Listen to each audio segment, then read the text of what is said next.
നിങ്ങളൊരു മോഡൽ കൂടി hatch back വണ്ടി നോക്കുകയാണെങ്കിൽ ഇതാ നല്ലൊരു ഓപ്ഷനാണ് i20. അപ്പോൾ ഇന്ന് നമ്മൾ 2018 i20 സ്പോർട്സ് എഡിഷനായിട്ട് വന്നത്.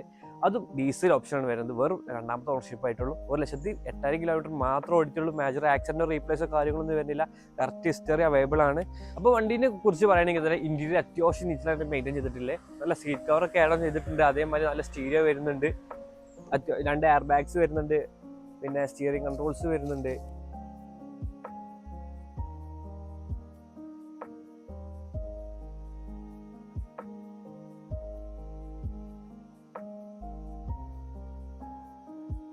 അപ്പോൾ നമുക്കൊരു സ്റ്റാർട്ടിങ് വീഡിയോ കാണാം, അതേമാതിരി എഞ്ചിൻ റൂമും കാണിച്ചു തരാം.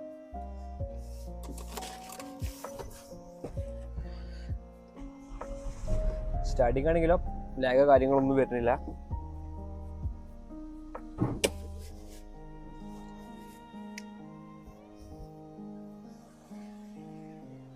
അതേമാതിരി തന്നെ എഞ്ചിൻ റൂം കാണിക്കുകയാണെങ്കിലും അത്യാവശ്യം നല്ല കണ്ടീഷനാണ് വരുന്നത്.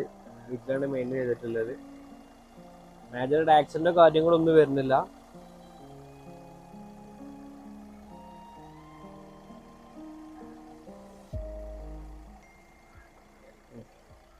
അപ്പോൾ ഒരു 30,000-40,000 രൂപയൊക്കെ ഡൗൺ പേയ്മെന്റ് എനിക്ക് വണ്ടി ഇറക്കാനും പറ്റും. അപ്പോൾ ഇതിന്റെ പ്രൈസ് ഉദ്ദേശിക്കുന്നത് വേറെ 5,60,000 രൂപയാണ്. അപ്പോൾ ഇതേമാതിരി ക്വാളിറ്റി വണ്ടികളെ കിട്ടണമെങ്കിൽ കാർസൺ പേജ് ഫോളോ ചെയ്തോളി. അപ്പോൾ വേഗം വിളിച്ചോളി, കൊണ്ടുപോയി. ബൈ.